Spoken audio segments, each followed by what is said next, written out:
Napagdesisyonan ng House Committee on Justice na huwag nang buksan ang kahon na naglalaman ng tax records ni Vice President Sara Duterte at ng kanyang mister. Ang NBI naman sinabi sa pagdinig na may lead na sila sa kinausap umanong hitman ng Vice Presidente. Saksi, si Ian Cruz. Ipinalabas sa impeachment hearing ng House Justice Committee ang videong ito ni Vice President Sara Duterte. Ninyong lahat, Martin Romualdez, Lisa Marcos, Bongbong Marcos. Huwag kang mag-alala, ma'am, sa security ko. Kasi may kinausap na ako na tao. Sinabi ko sa kanya, kapag pinatay ako, patayin mo si BBM, si Lisa Araneta, at si Martin Romualdez. No joke. No joke. Nagbilin na ako, ma'am. Pag namatay ako, sabi ko, huwag ka tumigil hanggang hindi mo mapatay sila. And then he said yes. May tuturing daw na inciting to sedition ang pahayag ng Vice Presidente ayon sa National Bureau of Investigation. Based on the investigation conducted by the NBI, complaint referred by the NBI, which includes inciting to sedition, contains all the necessary evidence to prove the essential elements of the crime and should be docketed for preliminary investigation. May tuturing din daw na grave threats ang ginawa ng pangalawang Pangulo. Ang naging findings po ng NBI, the acts of the Vice President constitutes grave threats. Patay sa revised penal code, ang grave threats ay pagbabanta laban sa isang tao, sa kanyang dangal o ari-arian at sa kanyang pamilya. Nakitaan din daw ito ng NBI ng reasonable certainty of conviction. Sabi nga ng NBI, there is reasonable certainty of conviction against VP Sara on 1 count of inciting to sedition and 3 counts of grave threats. Kung hindi tama ang ugaling ito para sa second highest official of the land, mas lalong hindi po ito karapat-dapat para sa isang tao na nag-aambisyon na maging highest official of the land. Ang application nga namin, that is a threat. That is an actual threat to the President and to the wife and the former Speaker. Kinumpirma rin ng isang opisyal ng NBI na base sa kanilang pag-iimbestiga, may kinausap ng hitman si Vice President Duterte. We have leads already. We have some personalities that we are surveillance at sinusundan po namin. And this is the assassin hired to kill the President, the First Lady, and the former Speaker, which we saw from her video. It's not been denied na mayroon pong itinayong Vice President Sara, parang Vice Presidential Security Group, yung sarili niyang group.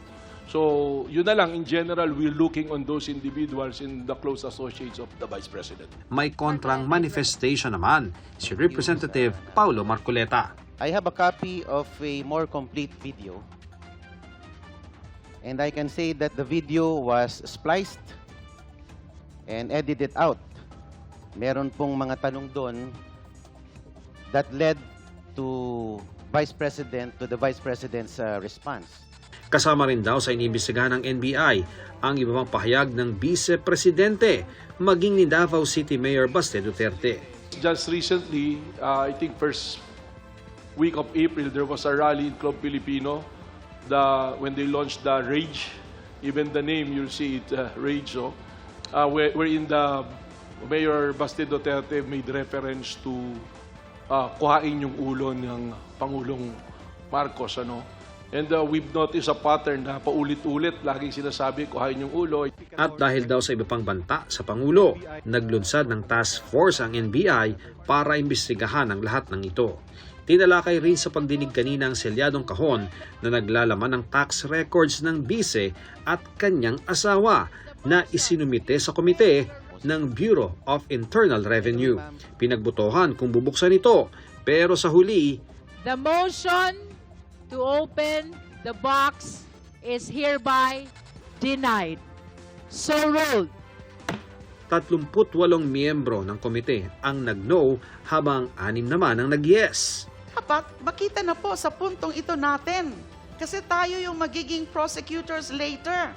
Dapat pong mabuksan ang box na yan Kahit pag hindi nabuksan yan, parang tayo ang gumawa ng betrayal of public trust. Hindi po ito usapin ng pagdududa lamang. Ito po ay usapin ng pagtitiyak.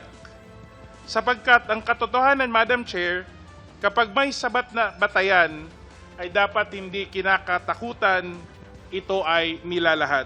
Pero giit na mga ayaw pabuksan ang kahon, kahit may kapangyarihan man ang komite na gawin ito, kailangan pa raw ba? The crucial question is, kailangan ba natin buksan? Para sa akin ay nandyan na ang ebidensya. Sapat na yan para makapagdetermina na tayo kahit hindi natin bubuksan yung kahon na yan. Keep it sealed right now. Hayaan natin ang Senado ang magbukas nito bilang bahagi ng impeachment trial para buksan ang katotohanan sa tamang panahon ng paglilitis.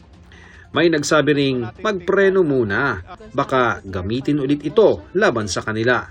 Opening this box, although we do believe has enough legal basis, might trigger another petition in the court to again stop the proceedings.